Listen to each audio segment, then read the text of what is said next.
អត្ថបទទី4មុននឹងក្រឡាអណ្ដាតឬបញ្ចេញមតិតាមបណ្ដាញសង្គមជាការពិតណាស់មុននឹងនិយាយអ្វីមួយចេញពីមាត់យើងគ្រប់រូបគួរតែគិតឲ្យម៉ត់ចត់សិនពាក្យដែលនិយាយចេញមិនអាចដកវិញបានទេហើយវាអាចធ្វើឲ្យយើងបាត់បង់តម្លៃនិងធ្វើឲ្យអ្នកដទៃរងទុក្ខឬរីករាយដោយអាស្រ័យទៅលើរបៀបនិយាយរបស់យើងពាក្យសម្រងមួយចំនួនអាចបំផ្លាញមិត្តភាពបង្កសង្គ្រាមគ្រួសារឬប៉ះពាល់ដល់សេចក្តីថ្លៃថ្នូររបស់ខ្លួនមនុស្សជឿជាក់ថាសេចក្តីប្រកបគឺសំខាន់ប៉ុន្តែការនិយាយដោយគិតនិងដោយគោរពគឺសំខាន់ជាងនោះមានន័យថាការដែលឃើញខុសថាខុសត្រូវថាត្រូវមិនមែនជាកំហុសនោះទេតែអ្វីដែលខុសគឺសម្ដីនិងឥរិយាបថរបស់យើងអាចជះឥទ្ធិពលអវិជ្ជមានដល់អ្នកស្ដាប់ដោយពាក្យមួយគេនិយាយថាពាក្យពិតមិនចេះស្ដាប់ចូលចិត្តស្ដាប់តែពាក្យកុហក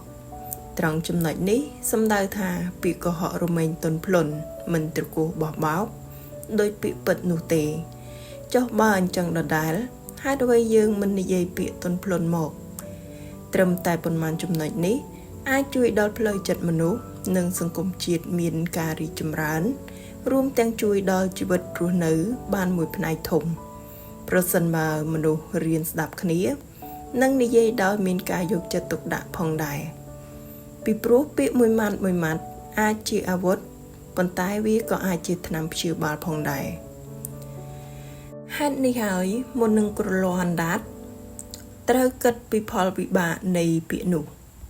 និងគោរពសិទ្ធិអ្នកដទៃ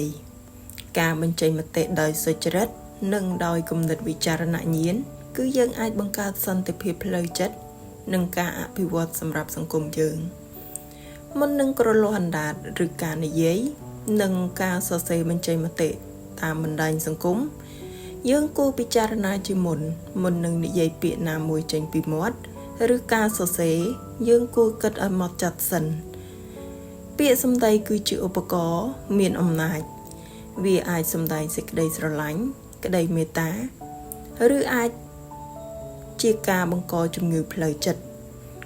ក្នុងការរិះគន់និងបង្កជម្លោះផងដែរពាក្យមិនសមរម្យមួយអាចបណ្ដាលឲ្យបាត់បង់ទំនាក់ទំនងទឹកចិត្តស្រឡាញ់គោរពនិងទំនុកចិត្តពីអ្នកដទៃការគិតមុននិយាយគឺជាវប្បធម៌និងការបង្ហាញភាពចេះគ្រប់គ្រងអារម្មណ៍របស់ខ្លួនវាជាគុណលក្ខណៈសម្បត្តិគួរឲ្យគោរពនិងជួយដល់សង្គមជាតិមានសន្តិភាពជាចុងក្រោយក្នុងនាមខ្ញុំជាម្ចាស់ Channel និង Page Facebook ដំណើរជីវិតសូមលើកទឹកចិត្តថាយើងគ្រប់រូបគួររៀននិយាយដោយមានការពិចារណាមិនគ្រាន់តែគិតតែអារម្មណ៍របស់ខ្លួនទេប៉ុន្តែត្រូវគិតពីផលប៉ះពាល់អ្នកដទៃផងដែរពាក្យល្អ